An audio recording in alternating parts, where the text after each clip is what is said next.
welcome to the deep dive. I'm incredibly thrilled you're joining us today. Yeah, it is great to be here. Our whole mission here is to take a really complex technological shift, strip away all the marketing fluff, and give you the absolute clearest, most engaging breakdown possible. Right. Skip the basic stuff you already know and just get right to the mechanics. Exactly. We want to respect your time. So today, we are exploring it's essentially a 10,000 euro energy hack that is quite literally parked in many of our garages right now. It really is. We are talking about the transition of the electric vehicle from just, a simple mode of transportation into a mobile high-capacity home battery. It's a massive paradigm shift for personal energy independence. I mean, we are moving away from viewing the car as just a depreciating asset that gets you from point A to point B. Right. It's becoming an active, high-yield node in your own private energy network. Okay, let's unpack this because anyone following the EV space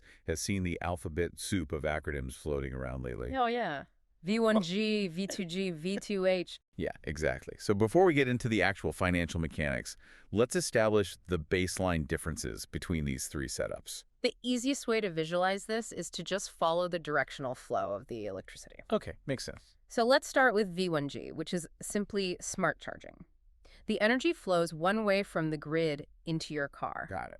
The smart designation just means the vehicle or the charger communicates with the grid to optimize charging times.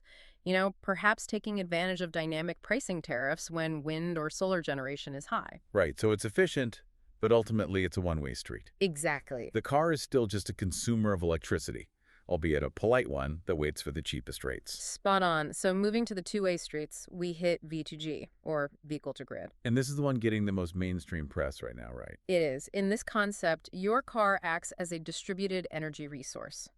It sends power back out to the national electrical grid to help the utility companies stabilize frequency or shave peak demand. Which sounds like a utopian community project. You're theoretically helping your utility company prevent brownouts. Theoretically, yes. But reading through the actual deployment data from our sources, V2G is going to be far more beneficial for the grid operators than for the person who actually owns the car. Yeah, you hit the nail on the head. V2G is kind of a bureaucratic maze for the everyday consumer. How so? Well, you're dealing with complex grid tie agreements, specific utility-mandated meters, and navigating the tax implications of essentially becoming a micropower plant. That sounds like a nightmare. It is. Yeah. And the financial returns for the vehicle owner are often minimal compared to the administrative headache. Right. But the real deal breaker for most people, though, is the blackout scenario. Oh, because of the regulation? Exactly, because of anti-islanding regulations. If the main power grid goes down, your V2G system automatically shuts down too. Wow. So you could have a fully charged 90 kilowatt hour battery sitting right in your garage. And you would still be sitting in the dark. That defeats the entire purpose of having localized storage. You have this massive energy reservoir, but you are locked out of it the exact moment you actually need it. It's incredibly frustrating for users. And I guess that brings us to the actual star of today's deep dive, V2H, or vehicle to home. Yes. V2H changes the equation entirely because it's a private, behind-the-meter system. Behind the meter meaning it doesn't go back to the street. Right. Instead of navigating utility red tape to send power back to the grid, your car feeds electricity directly into your own house. Okay. It isolates your home from the broader network and acts as a dedicated, high-capacity home battery. Let's dive straight into the economics of this, because the sheer capacity differences we looked at in the sources are staggering. They really are. If you look at the current market for dedicated home storage, something like a standard Tesla Powerwall, you are looking at a battery that holds roughly 5 to 15 kilowatt hours of energy. Right. And installing one of those systems is going to set you back anywhere from 8,000 to 12,000 euros. Which is a hefty capital expenditure for a relatively modest amount of storage. Exactly. But when you compare that to a modern electric vehicle, the math completely shifts. A standard EV battery today holds anywhere from 50 to 100 kilowatt hours. So you essentially have 5 to 7 premium home batteries bolted to the chassis of your car. Yes. And you have already paid for this immense storage capacity when you bought the vehicle. That's wild. Let's run the numbers on a typical home setup to see how this plays out financially for the listener. Sure, we can look at a household running a standard 6 kilowatt peak solar array consuming about 3,000 kilowatt hours annually. Okay, so we all know the frustrating solar arbitrage problem with a setup like that. Oh, You absolutely. generate peak power at noon when you're at the office. You sell it back to the grid for maybe 5 or 10 cents a kilowatt hour. If you're lucky. Right. And then you buy it back that evening to run your induction stove and your heat pump for 35 cents. It's a terrible trade. It's a losing game, but V2H entirely solves that arbitrage problem. During the daytime solar peak, that excess generation flows directly into the EV parked in the driveway rather than spilling out to the grid. The car acts as a sponge. Okay. Then, when you return home and the solar generation drops off, the house draws its power from the car.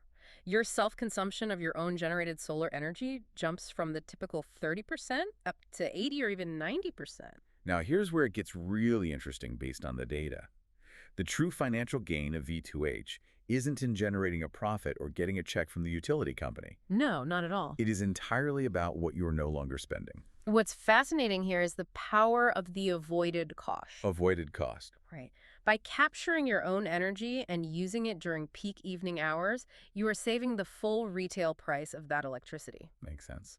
In our typical household scenario, avoiding those peak grid prices translates to saving roughly €450 every single year on the electric bill.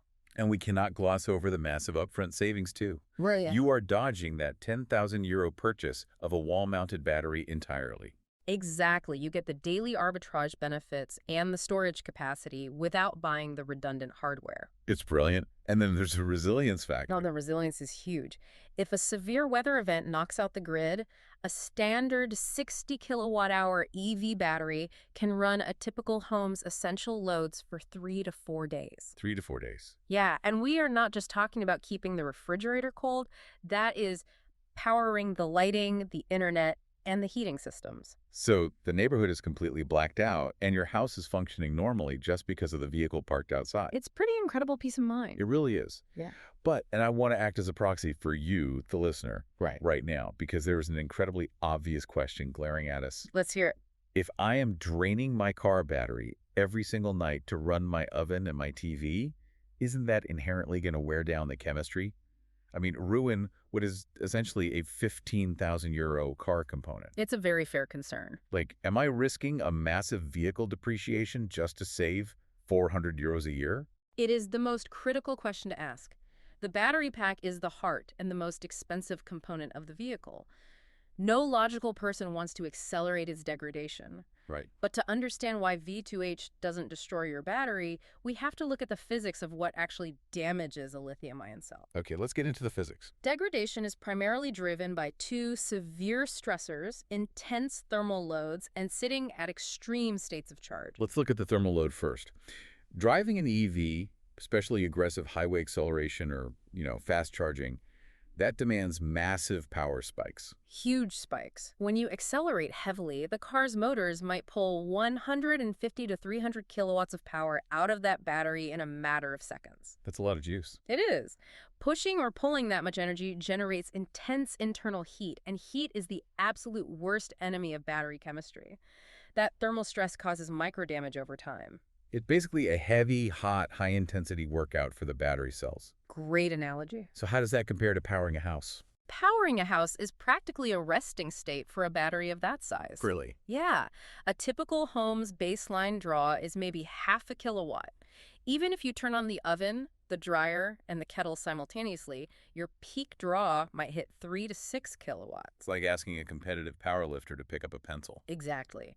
If you have a 77 kilowatt hour battery designed to output 300 kilowatts, asking it for 3 kilowatts is a mechanical tickle. A mechanical tickle. I like that. It is operating at a low, stable temperature with virtually zero thermal stress. The current draw is so low that the active cooling systems in the car rarely even need to turn on. Wow. But what about the second factor, the state of charge? Because this is where the sources show V2H actually becomes chemically beneficial. Yes, we have to talk about the state of charge, often referred to as the Goldilocks zone. Because lithium-ion batteries are notoriously temperamental about how full or empty they are. They are. They degrade much faster when they sit at extremes. If you charge your car to 100% and leave it parked for a week, the internal chemistry is under high voltage stress. And the same applies if it sits at 0%, right? Correct. The optimal state of charge The Goldilocks zone, where the chemistry is most stable, is generally between 40 and 70%. Okay, so how does drawing power for the house actually help maintain that zone? Consider a typical daily routine. Your car might charge up to 80 or 90% from your solar array during the afternoon. Yep.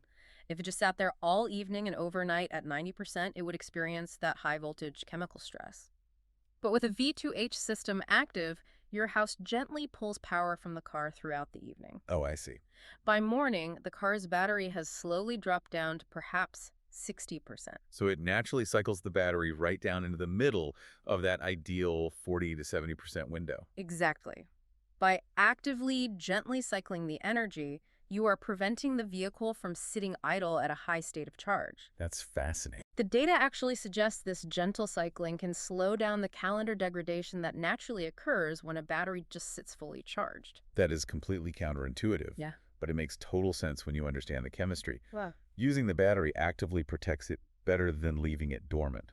It really does. Still, I want to look at the raw cycle limits, because every battery has a finite number of charge and discharge cycles before it loses capacity. Sure. How fast are we burning through the battery's total lifespan? We can map out the cycle math pretty clearly.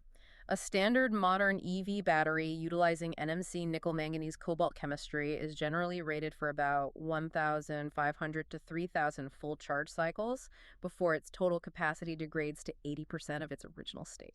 Okay, so up to 3,000 cycles. How does that translate to real-world usage? Well, driving a typical 20,000 kilometers a year burns through roughly 50 to 60 full battery cycles annually. When you add V2H into the equation, a typical home might pull 10 kilowatt hours a night from the car. Over the course of a year, that adds another 45 to 50 cycles. So you are effectively doubling the annual cycle count on the battery Yeah. by using it to power the home. You are doubling the workload, yes, bringing your total to about 100 to 110 cycles per year. Right.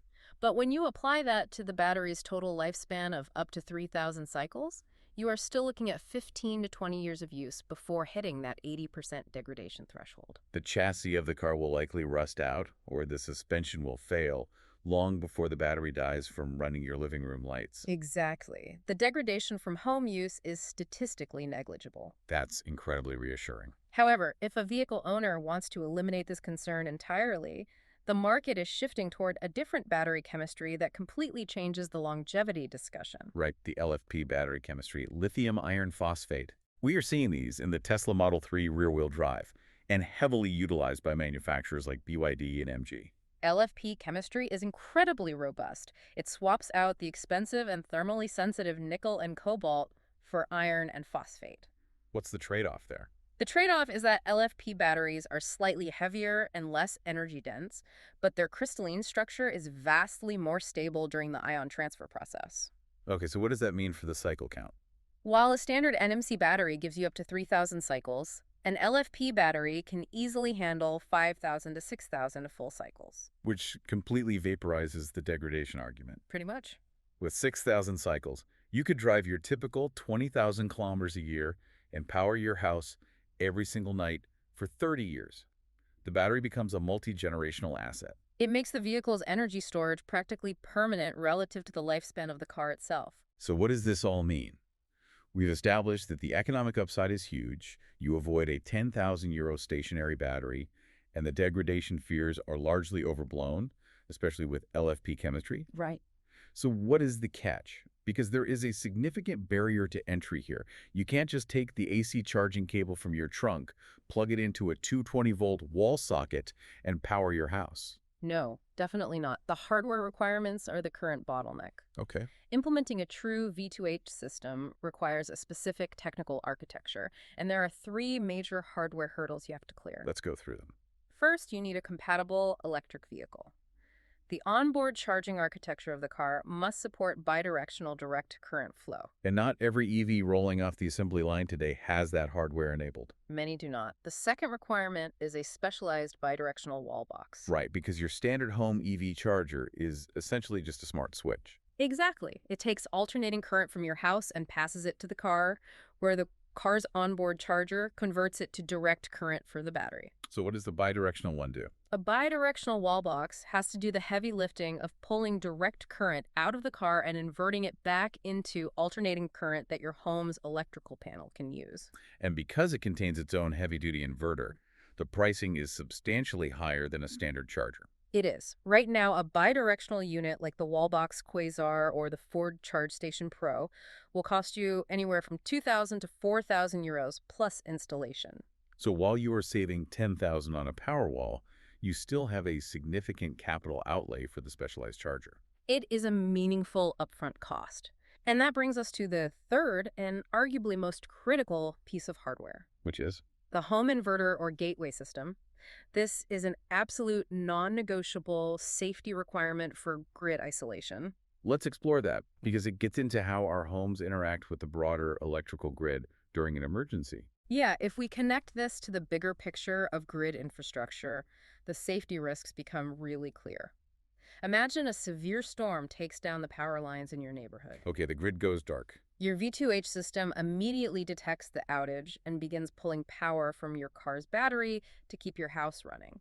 So you are operating normally while the neighborhood is out. Right. But out on the street, utility linemen are climbing poles and handling those downed wires to repair the grid. Oh, man. They're operating under the assumption that those lines are dead. If your house is actively pumping electrical current from your car back into the local grid, you risk electrocuting the repair crews. It is incredibly dangerous. That is a terrifying scenario. To prevent that, the home gateway acts as an automatic physical disconnect. How fast does it work? The millisecond the system detects a grid failure, that gateway physically severs your home's connection to the outside power lines. It creates what is known as island mode. Island mode. Yes. Your house becomes an isolated microgrid, ensuring that the power flowing from your car stays strictly within your own electrical panel and cannot backfeed onto the street. So the true barrier to entry is assembling this hardware triad, the compatible car, the expensive bidirectional wall box, and the safety gateway. Correct. Let's look at the automotive landscape right now. Who is actually building cars that meet that first requirement? Well, the early pioneers in this specific space were Hyundai and Kia with their eGMP platform, specifically the Ion Q5, Ion Q6, and the EV6. They designed those with this in mind. They designed those vehicles from the ground up with bidirectional capabilities. And then Ford made huge waves with the F-150 Lightning, heavily marketing its ability to power a construction site or run a home for days during an outage. We should also mention the legacy pioneer, the Nissan Leaf. Oh, absolutely. A Leaf was actually capable of this years ago, but it utilized a Japanese charging standard called Chidemo. Chidemo. Chidemo inherently supported bidirectional flow because it used dedicated pins for direct current. But the European and North American markets have largely abandoned Chidemo. The industry has standardized around the CCS plug, the combined charging system, which is the thick multi-pin cable you see at almost all modern fast chargers. Exactly. And that transition to CCS caused a temporary pause in bidirectional rollout. Why was that? Because the communication protocols for pushing power backward through a CCS plug were incredibly complex to standardize, but manufacturers are adapting. Like Volkswagen. Yes. Volkswagen is currently rolling out V2H capabilities to their larger battery ID series vehicles via over-the-air software updates, which is a massive step forward. What about Tesla? I mean, they dominate the EV market share, but they seem notably absent from the V2H conversation. Tesla's reluctance has historically been a matter of internal product cannibalization. The Powerwall. Exactly. They have a highly lucrative energy division selling the stationary Powerwall, enabling their cars to do the same job for free, undercut their own stationary battery sales. But they can't ignore the market forever. No, consumer demand and market pressure are forcing their hand. They have finally integrated bidirectional hardware into the Cybertruck, and it is expected to cascade through their future vehicle lineup. The current market feels highly fragmented, though. You have different automakers trying different implementations and specialized chargers that only talk to specific vehicles. It is a bit of the Wild West right now. But there is a universal protocol on the horizon that promises to clean up this entire ecosystem. Yes, the industry is waiting on the widespread adoption of a standard known as ISO 151-1820. It sounds like a droid from Star Wars, but it is actually the key to mass adoption. It is. It's a universal standardized communication protocol for the CCF plug. Okay. Once ISO 151.1820 is fully implemented by both the automakers and the charger manufacturers, V2H will transition from a fragmented, brand-specific novelty into a universal plug-and-play feature. So you'll be able to buy any standard bidirectional wall box, plug it into any newly manufactured EV, and the hardware will simply handshake and work. And that standardization is what will finally drive the cost of those bidirectional chargers down from 4,000 euros to something much more palatable. If we connect this to the bigger picture, you can see how radically this alters residential energy infrastructure. Definitely. We are decentralizing the power grid. You pair rooftop solar panels for generation with a massive vehicle battery for storage managed by a smart V2H gateway. The home transforms from a passive consumer of utility power into an autonomous, self-sustaining energy node. The vehicle in the driveway ceases to be just transportation. It becomes the energy heart of the household. I want to speak directly to you, the listener, for a moment. Because the next time you walk past an EV or the next time you plug yours in, try to shift your perspective. Yeah, look at it differently. You aren't just looking at a car, you are looking at an uncapped, high-capacity reservoir of energy. You are looking at a tool that can fundamentally sever your reliance on peak grid pricing. It is a brilliant piece of engineering that is about to change how we power our lives. True. I want to take a moment to express our genuine gratitude to you for joining us on this deep dive. Your curiosity and your willingness to dive into the technical mechanics of how our world is shifting is exactly why we love putting these shows together. It's what makes this fun. We value your time immensely, and we thank you for spending it with us. It is a privilege to synthesize these shifts in technology with you. And as we conclude, this raises an important question for you to consider on your own. Let's hear it. If electric vehicles are rapidly evolving into the primary energy storage systems for our homes, how will this disrupt the real estate market? Will we see a future where the valuation of a property is heavily influenced not by the size of the garage, but by the bidirectional energy compatibility of its driveway? That is a phenomenal architectural and economic puzzle to leave you with. Thank you again for being with us, for your time, and for your curiosity. We will catch you on the next Deep Dive.